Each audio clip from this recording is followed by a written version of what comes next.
Ислам банкы кантип каржылай турганын билесизби? Анда биз түшүндүрүп берели. Биз сөз кыла турган инсандын атын Азамат деп алалы. Азаматтын кийим тигүү цехи бар. Кичинекей ишканасын андан ары өнүктүрүү үчүн Азаматка керектүү кошумча материалдарды сатып алуу талап кылынат дейли. Бирок Азамат пайызга акча алууга тыюу салынган принципти карманып келет. Мындай учурда Азамат эмне кыла алат? Ал керектүү материалдарды сатып алуу үчүн Ислам банкына кайрылып көрүүнү чечет. Азамат банк кызматкерине текстиль компаниясынан материалдарды сатып алуу зарылдыгын түшүндүрөт. Банк кызматкери мурабаха келишиминин негизинде финансылык чечим кабыл алууну сунуштайт. Мурабаха кредит эмес. Мурабаха бул товарды сатуу боюнча банк менен кардардын ортосунда түзүлгөн чыныгы бүтүм. Мында товардын өздүк наркы жана банк тарабынан коюлган үстөк баа эки тарапка тең белгилүү болот.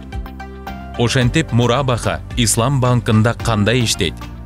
Ислам банкы сатып алуучунун ролун өзүнө алат жана Азаматтын берген буйрутмасы боюнча текстиль компаниясынан керектүү материалдардын партиясын сатып алат.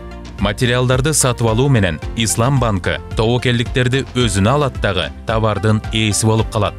Андан ары Ислам банкы товардын ээси болуп, товарды Азаматка сатат. Өздүк наркын жана банктын үстөк баасын камтыган товардын баасы каржылуу өлчөмүнө жана мөөнөтүнө жараша болот дагы тараптар ортосунда алдын ала макулдашылат.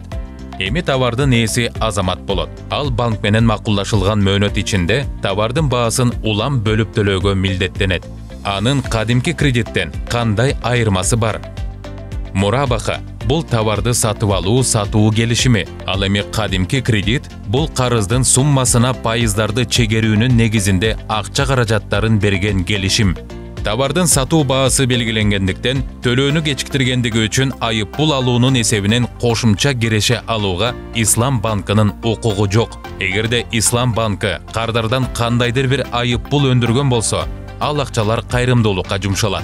Бул Ислам банктарынын кадимки салттуу банктардан айырмаланган дагы бир айырмачылыгы болуп саналат. Жыйынтыктап айтканда, мурабаха бул сатууга жана сатып алууга негизделген келишим.